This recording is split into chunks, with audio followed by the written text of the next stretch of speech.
Les mangroves sont un atout pour lutter contre les changements climatiques, car les palétuviers ont une très forte capacité à fixer le CO2, qui est un gaz à effet de serre, et donc un sol de mangrove peut contenir 10 à 100 fois plus de carbone que le sol d'une forêt classique. Et ce carbone peut s'accumuler pendant des milliers d'années.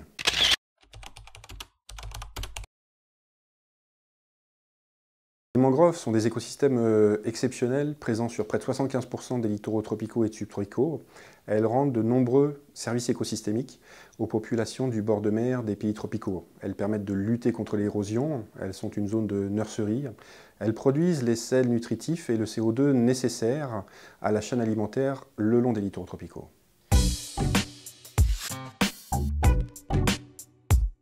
Les changements climatiques induisent une augmentation de la température, donc ça va être plutôt bénéfique pour les mangroves qui n'aiment pas le froid. L'augmentation du CO2, c'est de la nourriture pour les palétuviers, donc c'est plutôt bénéfique, mais il y a la hausse du niveau des océans.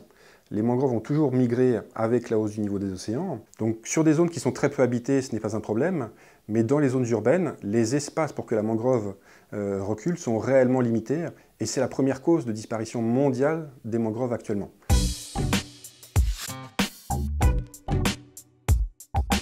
La hausse du niveau des océans va fortement impacter les mangroves qui se développent sur des atolls, sur des îles basses.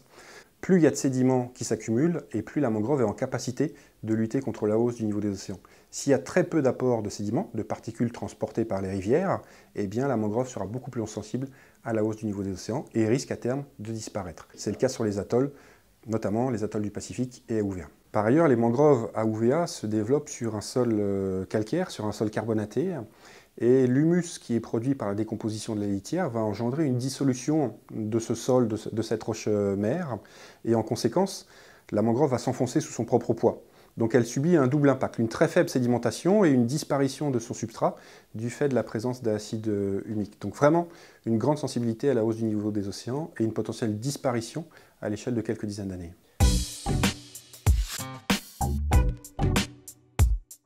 L'objectif des travaux de recherche sur les mangroves, c'est à la fois d'avoir des arguments pour les préserver, mais également pour les restaurer. Donc typiquement sur UVA, s'il y avait des zones qui devaient disparaître, nous réfléchirions à l'espèce qui est la plus adaptée pour lutter contre la hausse du niveau des océans.